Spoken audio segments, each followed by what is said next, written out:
¿Quieres saber por qué elegimos la Universidad de Piura? Porque su exigencia me reta e impulsa a ser mejor. Porque nuestros profesores tienen grado de doctor. Y son reconocidos en el extranjero.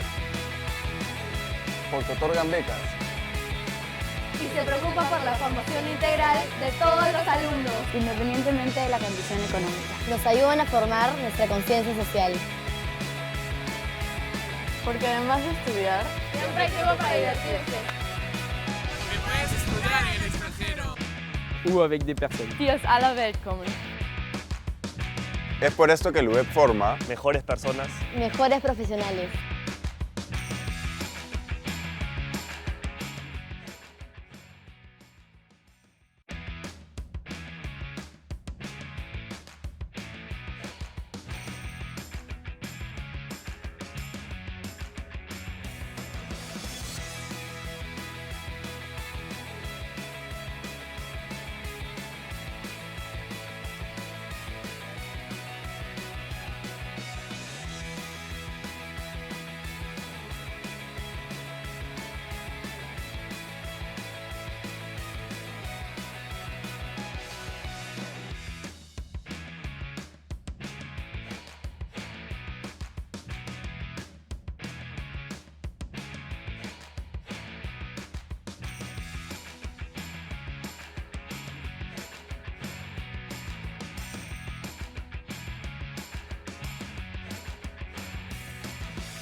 ¿Quieres saber por qué elegimos la Universidad de Piura?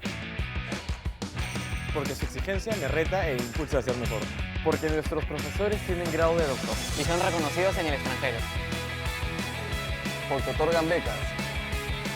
Y se preocupa por la formación integral de todos los alumnos, Independientemente de la condición económica. Nos ayudan a formar nuestra conciencia social. Porque además de estudiar, siempre hay tiempo para divertirse. Porque puedes estudiar en el extranjero. Ou avec des personnes. die aus aller Welt kommen. Es por esto que el UEP forma Mejores personas. Mejores profesionales.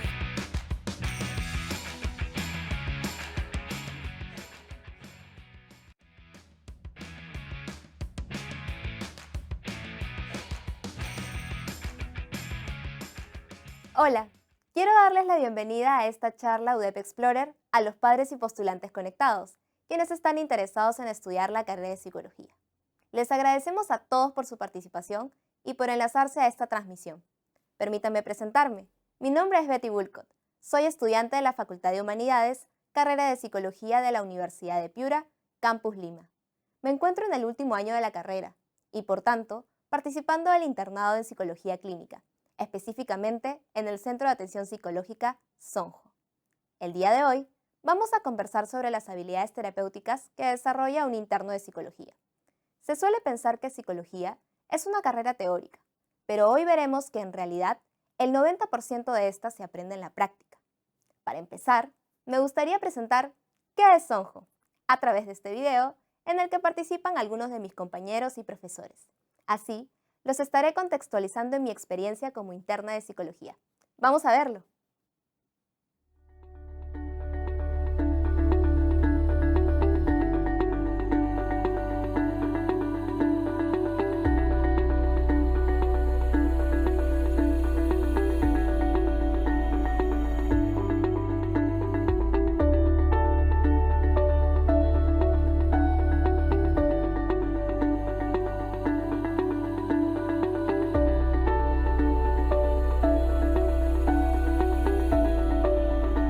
Gracias a Sonjo y a nuestra propuesta en la universidad, desarrollamos la psicoterapia. Y nuestros alumnos están enormemente satisfechos y muy agradecidos de tener la posibilidad de poder hacer en Sonjo y en nuestra universidad psicoterapia.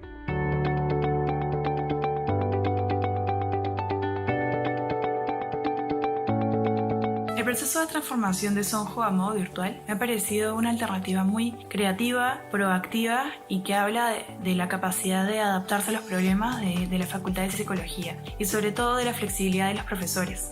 Creo que es distinto el enfoque y el encuadre que puede tener una sesión psicoterapéutica en vivo a una sesión psicoterapéutica virtual, pero aún así la llegada al mundo y a la persona que es el paciente ha sido muy grande y profunda, más de lo que yo me habría esperado.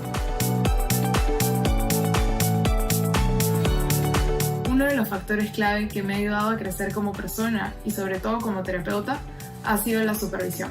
Nuestros profesores tienen formas de llegar a nosotros, más allá de enseñarnos técnicas, sino también de construirnos como personas. Los supervisores señalan estas fortalezas y me explican de qué manera podría aplicarlas para que la terapia tenga un mejor desarrollo, igual que identifican mis puntos débiles o puntos a mejorar y me dan formas en las cuales podría mejorar o incluso compensarlas. Me he sentido muy cómodo y muy bien acompañado por los profesores y profesionales, ya que ellos nos están ayudando a mejorar cada día. Es un acompañamiento verdaderamente óptimo que nos va a permitir a nosotros, estudiantes y futuros terapeutas, mejorar día a día. Yo siento que he aprendido muchísimo de mí misma sobre cuáles son mis fortalezas, cuáles son mis debilidades.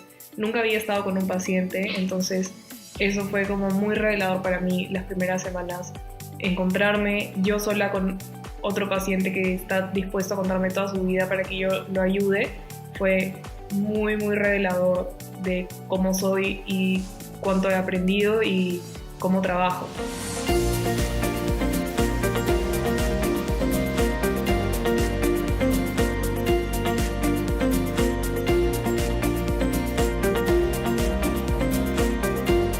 Es muy bonito ver que lo que tú aportas resuena en la otra persona y de esa manera es una gran ayuda tanto para el paciente como para mí misma, que estoy aprendiendo un montón en esta nueva etapa.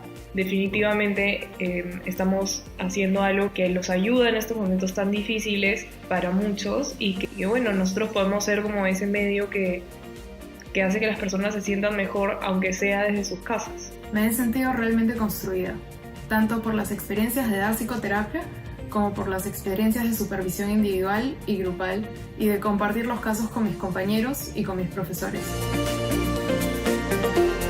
Somos la única universidad que tiene un centro de atención psicológica que nos permite servir a la comunidad y desarrollar el arma fundamental de la psicología clínica, el tratamiento.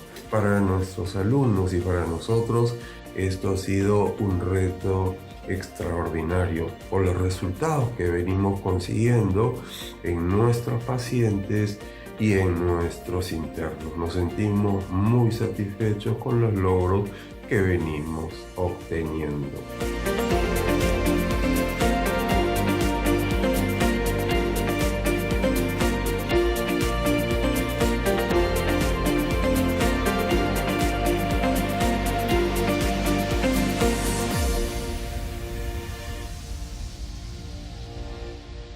Ahora que ya conocen un poquito más sobre Sonjo, se pueden dar cuenta de que más allá de ser una clínica o un centro de atención, es un centro de formación en el que cultivas no solo aprendizajes académicos o profesionales, sino que se trata de una experiencia de vida. Por tanto, es todo un reto, y el plantearte ser un interno de psicología puede resultar en una paradoja. Eres estudiante, pero al mismo tiempo no, estás trabajando, pero al mismo tiempo estudiando. Esto de por sí puede generar confusión, más aún cuando recién estás saliendo a la cancha y te preguntas, ¿realmente estaré preparado para esto? ¿Y si no me acuerdo de nada de lo que estudié? ¿Qué pasa si me equivoco con algún paciente? ¿O qué pasa si no sé qué hacer o decir? Todo ello genera muchos nervios y preocupaciones. Y desde mi experiencia, puedo decir que durante los 5 años teóricos estuve esperando la llegada del último con ansias, y al mismo tiempo no, por las mismas cuestiones que ya planteé. Es que en ese momento no contemplaba que ser interno no es una cuestión de cuánto sé, sino de qué tan humano me permito ser y qué tanto aprendí en estos años a cultivarlo. Porque las sesiones terapéuticas no son un mero aplicar tus conocimientos como dar una exposición. Trasciende el ámbito teórico para convertirse en un encuentro entre vulnerabilidades. Hoy, precisamente al hablar de habilidades terapéuticas, no me estaré refiriendo a algún tema técnico-científico que podrías encontrar en un libro o paper, sino a una realidad. Las habilidades terapéuticas parten de la misma personalidad del individuo, y no todos las desarrollan como si fueran psicólogos de manual, pues cada uno va construyendo las suyas en el camino, de acuerdo a su propio estilo y el aprendizaje que adquiere según sus experiencias. Entonces, en síntesis, ¿qué son las habilidades terapéuticas? Son el conjunto de recursos tanto técnicos como humanos que facilitan y optimizan el proceso de cambio psicológico implicado en toda relación terapéutica, convirtiéndose en destrezas profesionales que permiten el crecimiento no solo del paciente, sino del terapeuta. No cabe duda de que cuanto más sólidos sean los conocimientos teóricos, mejores técnicas manejará el terapeuta, y cuanto mejor detecte lo que ocurre con la persona, podrá realizar intervenciones más precisas. Sin embargo, mientras que algunos piensan que la psicoterapia es más eficaz en cuanto más técnicas sepas, en realidad se trata de qué tanto entrenas tu propia manera de ser, pues como dice Virginia Satir, el mejor instrumento de la psicoterapia es la persona del terapeuta. Es por ello que el terapeuta está constantemente evaluándose, y el objetivo no es lograr la perfección como psicólogos, sino trabajar en un proceso de madurez emocional paralelo a nuestro desarrollo profesional, ya que el crecimiento de los pacientes se da a partir de nuestro propio crecimiento. Así llegamos rápidamente a una de las primeras habilidades terapéuticas, el autoconocimiento. Un terapeuta puede ser experto en diversos temas de la psicología, estar especializado en ciertos trastornos o en algún modelo de intervención. Pero si no se conoce a sí mismo, ¿cómo puede identificar sus fortalezas y potenciarlas para el uso terapéutico? ¿Cómo puede trabajar sus debilidades?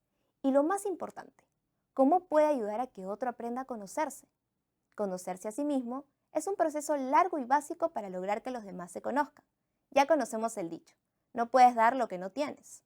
El examinarnos a nosotros mismos también nos permite ver qué experiencias y elementos de la personalidad del paciente conectan con nosotros e incluso nos pueden movilizar.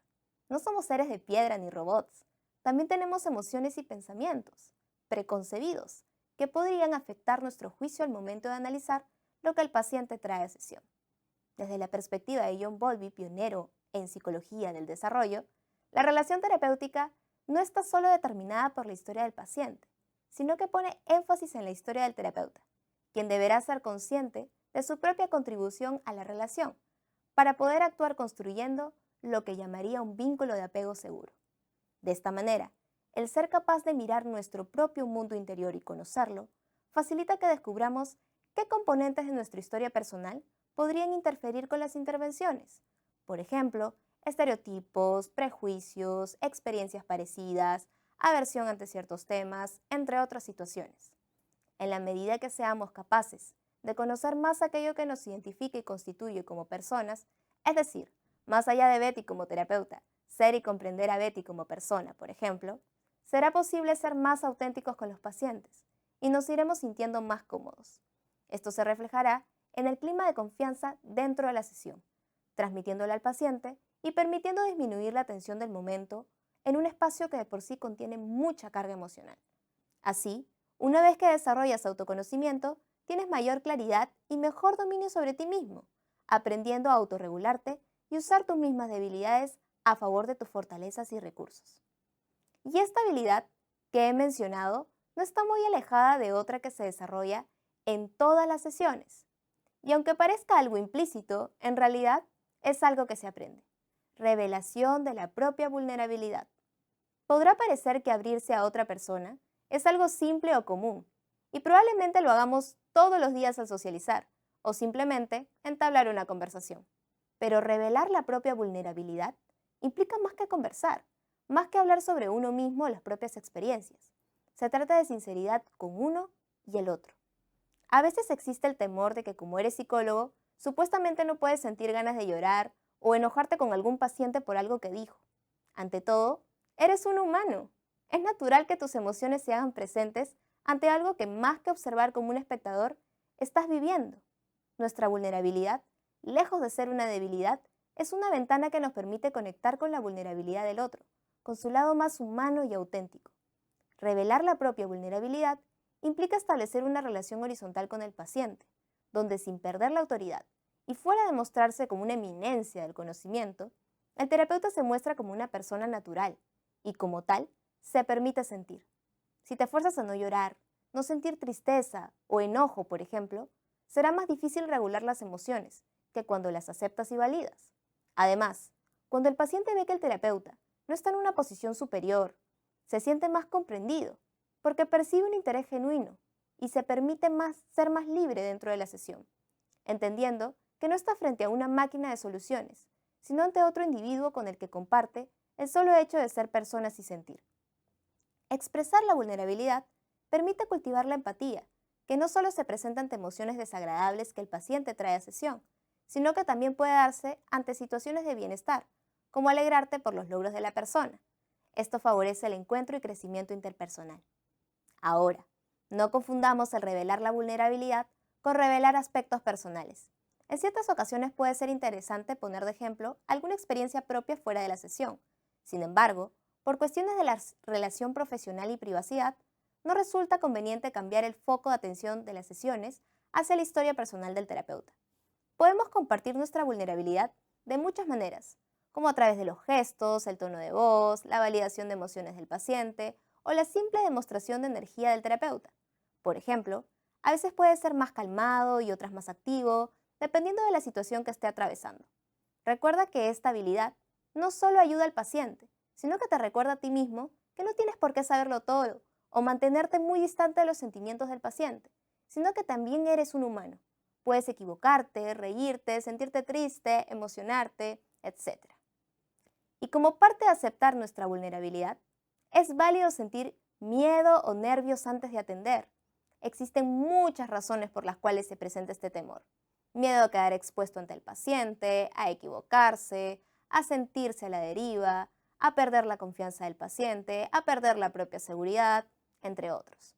Esto es completamente natural, pues al ser una persona que recién empieza su vida profesional, que se está enfrentando a una situación completamente nueva, y más aún, en el desafiante ámbito de la salud mental, no es raro que se presente cierta inseguridad.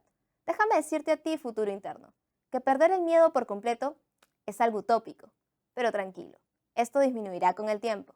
Cada sesión es un nuevo reto, una nueva prueba para tus capacidades, un nuevo ¿cómo estará mi paciente hoy? Porque al trabajar con personas tú puedes prepararte mucho y tener varios objetivos para la sesión, pero recuerda que las personas somos tan singulares como nuestras vivencias, por lo que la variedad de cursos que puede tomar la intervención es algo impredecible, y ante ello, una de las habilidades que más se potencia es la flexibilidad. La flexibilidad te permite adaptarte a aquello que resulta relevante en cada sesión, en lugar de adaptar al paciente a tus propios objetivos. Recuerda que la intervención tiene como fin ratificar a la persona como el centro de su proceso y, por tanto, de su vida, por lo que uno puede haber construido una estructura ideal de tratamiento, pero si el paciente no está listo para abordarla, comparte otro asunto que es más importante para él o simplemente no reacciona como uno esperaba, lo que queda es detenerse a comprender, escuchar la música del paciente y tratar de ir a su ritmo. Mientras más flexible eres, menos frustración experimentas y más disfrutas del proceso de lanzarte a la piscina todas las veces que atiendes, porque en cada una de ellas se obtiene un nuevo aprendizaje y una nueva pista para entender el camino por el que resulta pertinente intervenir. Ser flexible implica salir del miedo a equivocarse, porque más que ver la sesión como un conjunto de objetivos por alcanzar, se ve la experiencia en su totalidad como una oportunidad. Al cambiar de visión, el valor no está en alcanzar los logros que esperabas, más bien se encuentra en qué tanto puedes ayudar al paciente de acuerdo a la necesidad que en el aquí y ahora está presentando. En la medida que el terapeuta es más flexible, puede cambiar el tema de la sesión fácilmente, tener otras estrategias a la mano, saber cómo responder ante algo que no salió como esperaba y simplemente pensar, voy a equivocarme, sin necesidad de que esto se convierta en algo catastrófico. Al igual que con las otras habilidades, al ser más flexible yo, mi paciente también lo es, porque a través del vínculo se transmiten más enseñanzas que a través de las mismas técnicas. Otra de las habilidades que más se desarrollan durante la experiencia del internado es el autodistanciamiento. ¿Y a qué me refiero con esto? A ser capaz de tomar distancia de uno mismo para ingresar en el mundo del otro. Atendiendo pacientes, trabajas esta habilidad desde el día 1, a través de una estrategia simple pero no menos difícil, como lo es la escucha activa, pues implica no solo recepcionar información, sino interpretarla y hacerle saber al paciente que realmente te interesas por él. Los pacientes valoran mucho que tú estés ahí, valoran tu tiempo y capacidad de estar presente. Y créeme que con tan solo escucharlos, estás haciendo mucho para ayudarlos. La mayoría no tiene con quién hablar o no saben cómo hacerlo. Y mediante tu capacidad de estructurar su discurso, a través de prestar atención y unir los puntos clave, los educas en comunicación y capacidad de expresión. Incluso, logras que se den cuenta de sucesos en red que anteriormente no habían notado. El autodistanciamiento facilita el escuchar, pero ojo, aprender a escuchar no es lo mismo que oír. Como dije, se trata de salir de uno mismo, y el tomar distancia implica ser capaz de dejar a un lado nuestros pensamientos acerca de vivencias anteriores, pendientes o cuestionamientos propios de la sesión. Se trata de salir de esta maraña de ideas para concentrarte en lo que el paciente te está transmitiendo. Y creas o no, el estar presente te permite desarrollar lo que se conoce como ojo clínico. Te fijas más en los detalles, notas que hay contradicciones, percibes elementos que son parte de la sintomatología. En resumen, tienes mayor claridad que cuando estás en el pasado. Uy, hubiera dicho esto. O futuro, ¿qué diré ahora? ¿Qué haré después? Esto también te enseña a cómo ingresar en el discurso del paciente y con qué hacerlo. Hay momentos en que conviene dejar que se explayen y hay otros en los que es mejor interrumpir para conversar sobre un tema que resulta relevante y que el paciente está dejando pasar. En ocasiones se tendrá que ser confrontativo y en otras se tratará de contener. En síntesis, el autodistanciamiento te enseña cuándo y con qué. Además, los psicólogos ante todo somos humanos. Por tanto, es común que tengamos ideas preconcebidas de ciertos trastornos o que al conocer a alguien nos hagamos ideas que pueden estar lejos de la realidad. Atender a pacientes no resulta una excepción. Por ello, se trata de trabajar constantemente para liberar nuestra mente de prejuicios, estereotipos o estigmas que provienen de la propia cultura y sociedad, por lo que además de desarrollar una mirada más flexible, como ya lo comenté anteriormente, también debemos informarnos constantemente y desmentir nuestras propias creencias irracionales. Esto facilita que nos autodistanciemos y nos permitamos conocer a la persona sin definirla o catalogarla por una característica, un síntoma, una experiencia, etc. Como psicólogos, nos formamos para ver la singularidad de cada uno, para ver el todo y no la parte, sin dejar de notar los detalles que hacen único a ese todo. Es más, desde la postura humanista que se maneja en Sonjo, no solo vemos a la totalidad de la persona en el ahora, no solo buscamos solucionar problemas y que se adapte a sus circunstancias, sino que se le ve como una potencialidad que puede llegar a ser más. Por eso, el fin de la terapia no es curar síntomas como arreglar las tuercas de un reloj, sino que la persona crezca y brille por sí misma. Pero no todo es formalidad. No es que los psicólogos seamos muy serios y callados o que todos nos dediquemos a preguntar o a analizar únicamente. Como dije, al hablar sobre la vulnerabilidad, tenemos permiso de sentir. Por tanto, tenemos permiso de disfrutar nuestras sesiones y reírnos junto a nuestros pacientes. El sentido del humor es otra de las habilidades que más se desarrollan en psicoterapia. Y no es algo que se aprende, es algo que se vive. El ambiente terapéutico de por sí involucra una gran carga emocional por la experiencia nueva que representa, porque somos como desconocidos al principio, porque se abren puertas que se habían cerrado hace mucho tiempo, porque se descubren cosas sobre uno mismo y muchas otras razones. Todo ello trae a colación un sinfín de emociones que recién se están aprendiendo a gestionar y, por tanto, pueden generar como un efecto secundario una gran cantidad de tensión. El sentido del humor actúa ante ello como un agente que de alguna manera desdramatiza las situaciones, las hace más ligeras y crea un espacio más cómodo que transmite mayor seguridad, tanto para el paciente como para el terapeuta. Esto ayuda a que no solo en terapia, sino en la vida misma, uno aprenda a reírse de sí mismo, contrario a quejarse por cosas que perpetúan el sufrimiento.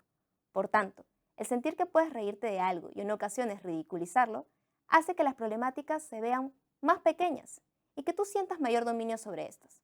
En conclusión, te permite conectar con la incomodidad de una manera más placentera, que transmite bienestar y que no solo te da mayor control sobre tu vida, sino que te permite ser más libre.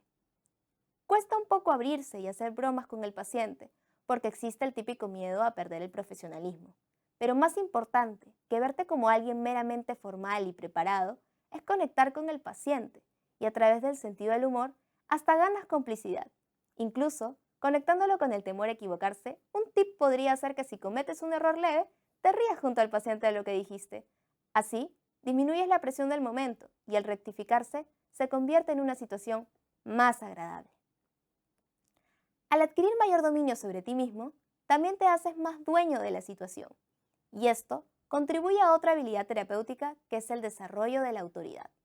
Autoridad, en este caso, no involucra tratar a los pacientes como niños o como personas inferiores, sino de saber marcar ciertas pautas que forman parte de lo que se conoce como el encuadre de la sesión. Este encuadre tiene por objetivo demostrarle al paciente la importancia de hacerse responsable de sus acciones. Esto se logra mediante, por ejemplo, saber en qué momentos confrontar al paciente cuando él mismo está obstruyendo su proceso, cuando no cumple con las normas mínimas de la sesión, como llegar a tiempo o estar en un espacio privado, entre otros elementos importantes para tener un orden. Esto a su vez favorece la capacidad para establecer límites saludables en la relación terapéutica y al mismo tiempo permite que tú como interno vayas adquiriendo fuerza y confianza para ser quien guíe las sesiones, pues si bien los pacientes son quienes mejor conocen su vida, tú eres quien mejor conoce cuál es el camino de intervención. Es importante hacer la salvedad de que tener la autoridad en las sesiones no significa tener siempre la razón. Las sesiones psicoterapéuticas son un constante aprendizaje bidireccional. Los pacientes aprenden de ti, pero tú también aprendes de ellos. Por ello, en lugar de que el terapeuta se comporte como un ser superior, se trata de un vínculo en el que prima la horizontalidad, sin dejar de ser esa brújula que el paciente necesita. De esta manera, se trata de equilibrar el poder que el profesional tiene dentro de la sesión para no mantenerse pasivo, pero tampoco ser tan activo que termine por otorgar todas las respuestas o que condicione excesivamente la manera de proceder del paciente, pues esto no permitiría que asuma la responsabilidad de su vida y además sería muy desgastante para el terapeuta. La autoridad en sí misma no es algo que se demuestra, sino que se encuentra implícito en la seguridad que uno transmite al intervenir, y esa competencia se va construyendo mediante el conocimiento que uno va adquiriendo, tanto del caso como de la psicología en general. Mientras mayor confianza tengas en ti mismo, más cómodo te sientes interviniendo y tus aportes son cada vez más firmes, lo que es percibido por el paciente y lo demuestra a través de su compromiso y adherencia a las normas anteriormente pactadas. Y no crean que no me he dado cuenta de que he mencionado varias veces la palabra confrontación. Con esto no me refiero a ser desafiante ni mucho menos, sino a la capacidad de poner al paciente de cara a sí mismo. Y una de las habilidades que facilita esto es el diálogo socrático. El diálogo socrático es una habilidad que consiste en preguntar y repreguntar al paciente hasta que éste tome conciencia de que lo que está diciendo probablemente se sustente en algo irracional o absurdo. Es por ello que se dice que es un instrumento que facilita la búsqueda de sentido dentro de lo que se está diciendo, poniendo a la persona en contacto consigo misma y su núcleo más saludable, a fin de que pueda hacer uso de sus propios recursos. Es así que el hacer un cuestionamiento socrático favorece el ingresar a la profundidad de las dificultades humanas, saliendo de la superficialidad que muchas veces parece ser caótico o pesimista. Sin embargo, mientras más ahondas en ella, es posible que te encuentres con un panorama más lógico del que pensabas. Como diría Efrén Martínez, uno de los mayores expositores del pensamiento humanista existencial. El principal fin del diálogo socrático es desmentir a través de la ironía aquello que parece evidente, pero que en realidad es un saber engañoso.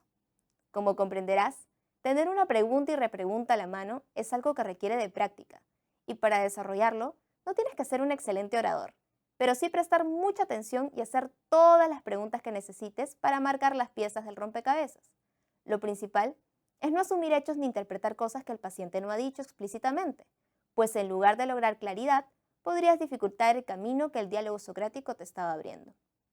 De esta forma, esta habilidad permite acompañar un proceso de autodescubrimiento, en el que la persona se da cuenta de qué pensamientos obstruyen la visión de sus capacidades y, por tanto, resulta en una ampliación de la manera en que ve el mundo. Esto contribuye a una sensación de empoderamiento, una mejor toma de decisiones e incluso un sentimiento de alivio, puesto que al conocer la esencia de ciertas problemáticas permite comprenderlas, validarlas y aprender a gestionarlas. Con esta habilidad, el interno aprende a conocer más a su paciente y simultáneamente adquiere mayor manejo de la sesión al tener todas las cartas sobre la mesa. Así, no solo se despeja la confusión del paciente, sino que al hacerlo, el terapeuta también se permite conocer las situaciones en general, los factores que intervienen y cuántos de estos mecanismos se encuentran en la realidad. El darse cuenta de que lo superficial no necesariamente se corresponde con lo obvio, da luces al interno sobre la importancia de sumergirse en la interioridad personal, por lo que además de fortalecer su juicio crítico, se desarrolla una capacidad de introspección que favorece el guiar al paciente hacia la reflexión. Otra forma de confrontar al paciente a través de una habilidad terapéutica son los reflejos. Los terapeutas no somos seres completamente neutrales, sino que nuestras mismas capacidades humanas nos convierten en un espejo ante el paciente, permitiendo que se mire a sí mismo a través de nosotros. Un reflejo es una habilidad para mostrarle al paciente las emociones que expresa a través de su discurso o incluso los pensamientos que se encuentran implícitos en lo que va narrando. Es un instrumento que operacionaliza la comprensión empática y que permite que el interno dé devoluciones al paciente a partir de lo que ha percibido en él, logrando que éste sea cada vez más consciente de sí mismo y se favorezca su autoescucha. Se refleja aquello que no es claramente expresado, pero que subyace a las experiencias de los pacientes y sus relaciones tanto con su mundo interior como con el de los demás. Esto permite que ambos miembros de la relación psicoterapéutica tengan una mirada más objetiva de las situaciones, situándose cada vez más en la realidad. De alguna manera, el terapeuta toma el papel de la conciencia reflexiva del otro, introduciéndose con cautela y respeto en su intimidad, demostrando interés por conocer más que por asumir. De esta forma, la habilidad de reflejar se convierte en un mecanismo apropiado para trabajar la responsabilidad del interno al intervenir y la del paciente para hacerse cargo de sus propias vivencias, internas y externas. El hacerse consciente de sentimientos y pensamientos que probablemente no había tomado en cuenta o quizás había negado y rechazado, permite desarrollar la capacidad de aceptación, saliendo del deber ser, de lo que usualmente debe representar ante la sociedad, para entrar en el ser, es decir, actuar de una manera auténtica y genuina. Ante esto, el interno también trabaja su apertura y aceptación incondicional ante la autorrevelación del paciente, respetando su ritmo y validando lo complejo que puede resultar. Al profundizar e ir más allá de lo superficial, desarrollas la habilidad para analizar aspectos que pueden parecer evidentes, pero que en realidad no lo son. Esto te permite diferenciar unas características de otras y llegar al fondo de lo que constituye la historia de la otra persona. Ahora bien, mucho se ha hablado de esta capacidad para analizar, pero poco de la habilidad para sintetizar la información que se recopiló, siendo esto lo que precisamente ayuda a discriminar los componentes más importantes del perfil de personalidad y a ordenar la gran cantidad de datos. Estas habilidades se desarrollan al momento de atender y hacer preguntas en un momento que resulta preciso, además de enlazar una vivencia con otra, percibiendo elementos que probablemente el paciente no concibió y que conforman parte sustancial de una posible problemática. También se cultivan cuando se realizan documentos importantes para el proceso, como la historia clínica y el informe psicológico, en los cuales se plasman las vivencias de la persona, pero también aspectos relevantes que favorecen la comprensión de su forma de vincularse y del diagnóstico en sí mismo. Además, tener la habilidad para analizar y sintetizar contribuye a la elaboración de un plan de tratamiento real y eficaz, pues te permite medir los objetivos en función del tiempo en general y el tiempo en que avanza el paciente, así como determinar qué temas son los más prioritarios por trabajar y qué ejercicios o habilidades pueden ser los más acertados para que el paciente tome conciencia de lo que se le pretende enseñar. Ahora bien, ¿quién dice que el aprendizaje solo surge a través del análisis? Una habilidad que se desarrolla con el tiempo es la psicoeducación.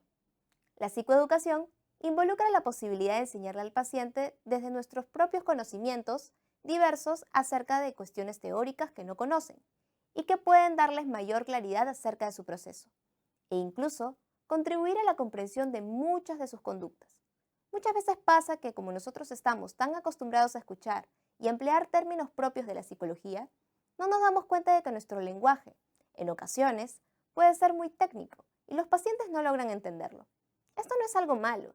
De hecho, si eres capaz de detectarlo, puedes emplearlo como una puerta para preguntarle al paciente qué entiende por dicho concepto y aprovechar la oportunidad para psicoeducarlo.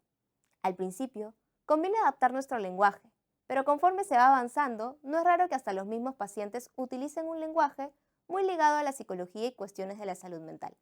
Puede sonar gracioso, pero incluso pareciera que hablas con un colega más.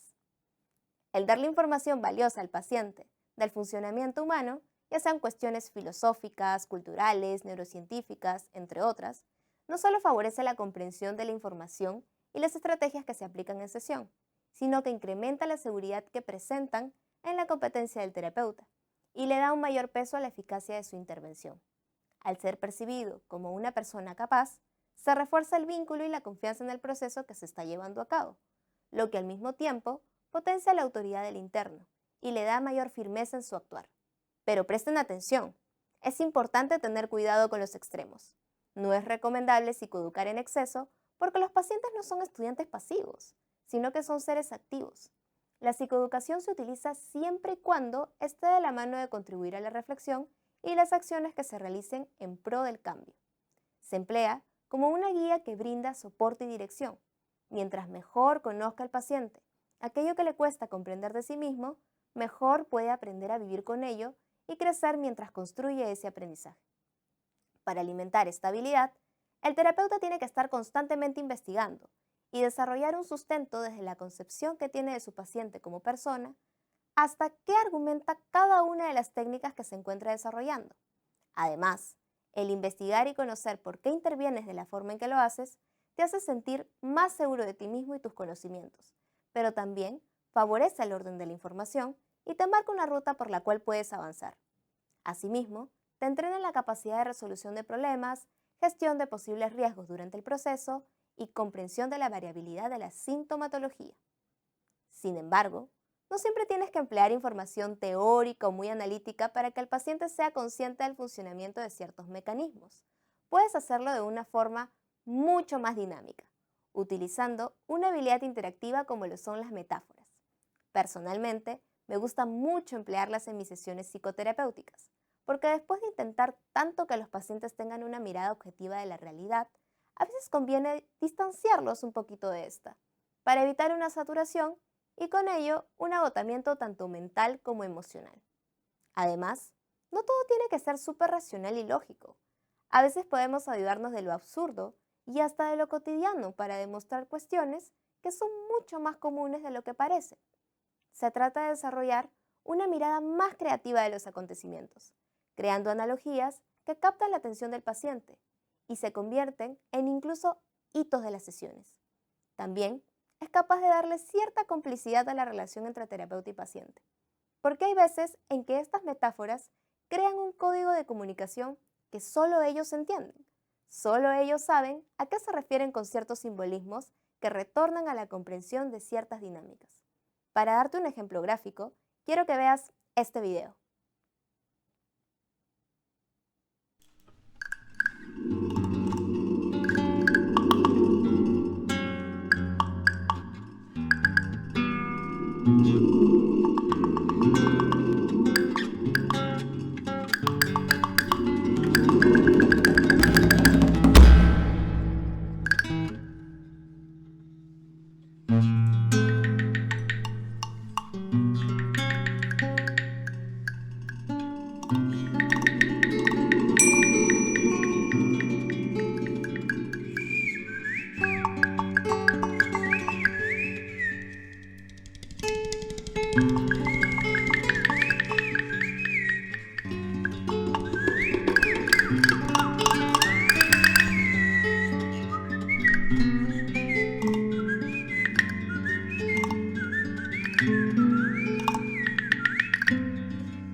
Como observaste, el hombrecito no podía alcanzar la cima del muro y tampoco encontraba la manera de treparlo hasta que visualizó la escalera y logró el objetivo que tanto esperaba, pasar al otro lado del muro.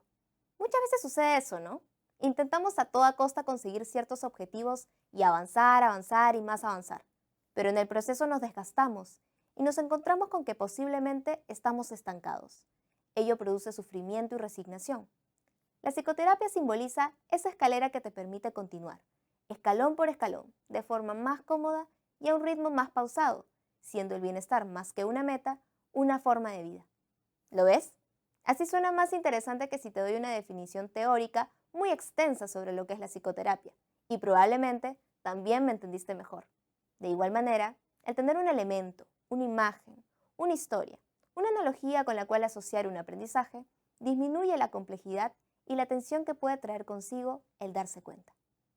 Hasta ahora, hemos hablado de habilidades que favorecen el análisis, comprensión y desarrollo de la relación terapéutica, pero una de las que más contribuye al vínculo desde el primer encuentro es la confidencialidad. ¿Cómo te sentirías si es que le cuentas un secreto a alguien y este termina siendo difundido? Probablemente mal, ¿verdad? Quizás vulnerado y hasta sentirías que invadieron tu espacio personal, lo que podría desencadenar suspicacia. Ahora, generalízalo al proceso terapéutico. Y es por eso que a nosotros como internos nos enseñan desde el principio lo que se conoce como secreto profesional. Si una persona tiene la confianza para contarnos aspectos profundos de su vida, que a veces no le ha contado a nadie, es deber del terapeuta respetar su privacidad, empezando por no comentar su identidad con nadie que, número 1, no sea profesional y número 2, no pertenezca al centro en el que se encuentra haciendo el internado. Además de contar con la misma habilidad, para garantizar esto se ve implicado un aspecto legal, representado a través de un documento conocido como consentimiento informado. Este se entrega en la primera sesión y en él se expone de forma explícita el procedimiento a seguir y que su información será resguardada de forma confidencial por los profesionales a cargo. Este acuerdo solo se rompería en caso de que exista un riesgo suicida, la persona esté involucrada en algún procedimiento judicial y o esté en peligro inminente la vida de la misma persona o de otros. Más allá de seguir unas normas legales, se trata de un código ético que conduce a valorar los derechos de las personas como seres con dignidad y al mismo tiempo contribuir a la visión del espacio terapéutico como un lugar seguro en el que puede expresar y sentir libremente.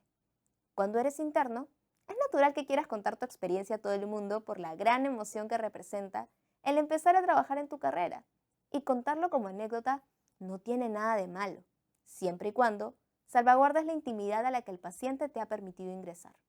La confidencialidad también involucra cuidar nuestra información personal y no revelar datos ante los pacientes que podrían resultar en la desestructuración de la relación profesional. A lo largo de esta charla, hemos conversado acerca de la importancia de mantener un acercamiento humano con el paciente, pero cierta distancia también es saludable con el fin de mantener los límites necesarios. La habilidad de ser confidencial también facilita el desarrollo de la virtud de la prudencia, y con ello se afina una capacidad cautelosa de actuar. Y finalmente, hablemos de la alianza terapéutica.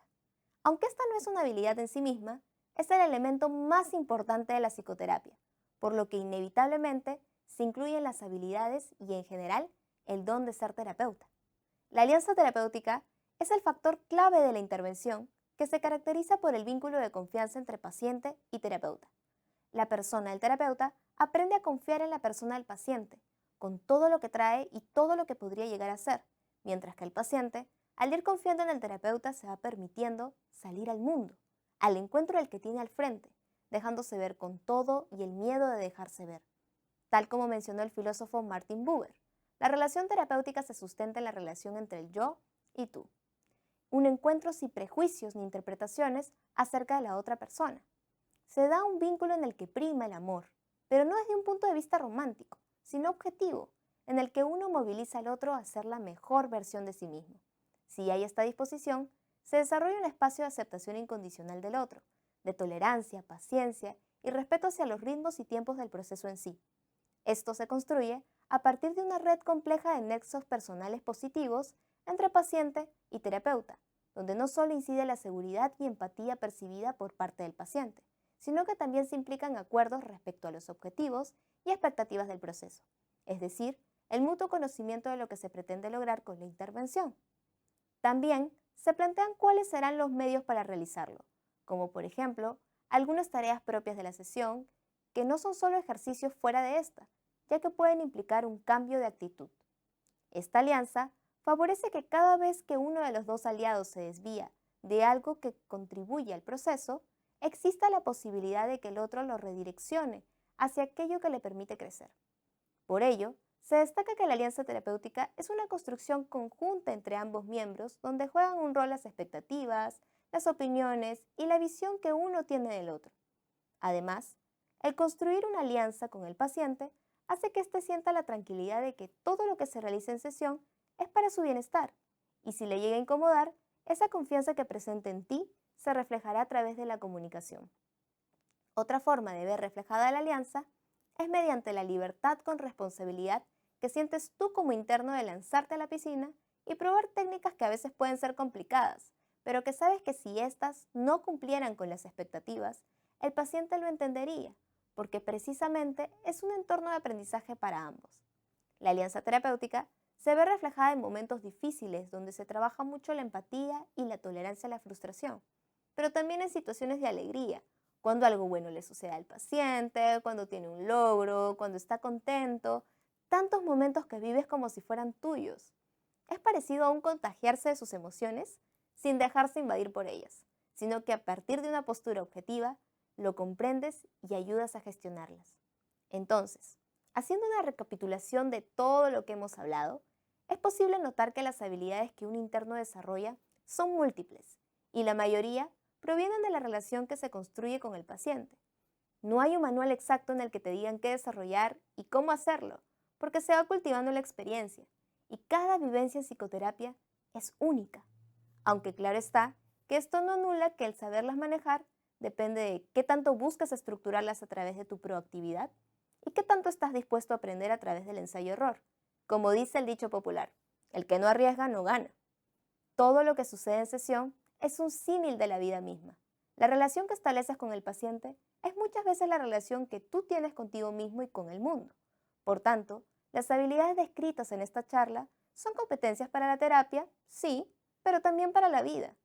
Es por eso que en el camino te das cuenta de que manejar técnicas o argumentos teóricos es importante, pero aún más de qué forma plasmas en ellos tu personalidad. Por eso, cada uno de los internos tiene un estilo particular y avanza a su propio ritmo, teniendo en cuenta que no todo depende de él, sino también de la otra singularidad con la que mantiene el contacto, que es el paciente. Mi consejo para ti, futuro interno de psicología, es que disfrutes. A veces es complicado porque existe presión por muchos lados, autoexigencia y miedo. Pero emplea eso que ves como debilidades para trabajar cada vez más en ti mismo. Permítete equivocarte y salir de tu zona de confort. Recuerda que no eres un experto. Estás en ese momento de tu vida en el que con responsabilidad puedes probar nuevas cosas hasta descubrir cuál es tu estilo. Al trabajar en ti, también estás trabajando en el paciente, pues gracias a esa alianza eres capaz de transmitir tu esfuerzo y bienestar hacia el otro. Y como recordatorio final, solo me queda decirte que tu principal habilidad no es una estrategia, un conocimiento, un libro o una teoría. Tu principal habilidad es ser tú mismo. Muchas gracias a quienes se han conectado. Los invito a estar atentos a nuestro cronograma. Pueden ingresar a UDEP Explorer, ya que compartiremos información sobre todas nuestras otras carreras. Para cualquier duda, nos pueden escribir al inbox o al correo admisionlima@udep.edu.p. Hasta una próxima oportunidad.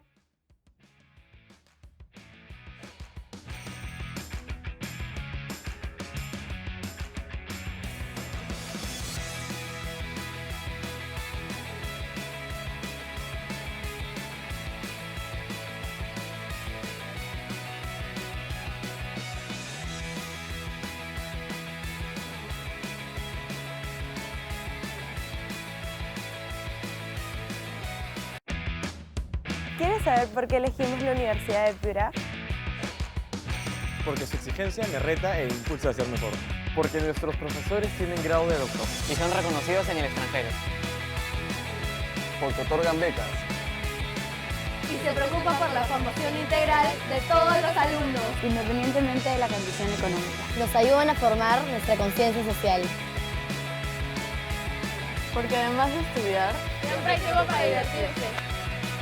Que puedes estudiar en el extranjero. ou avec des personnes. die aus aller Welt kommen. Es por esto que el web forma Mejores personas. Mejores profesionales.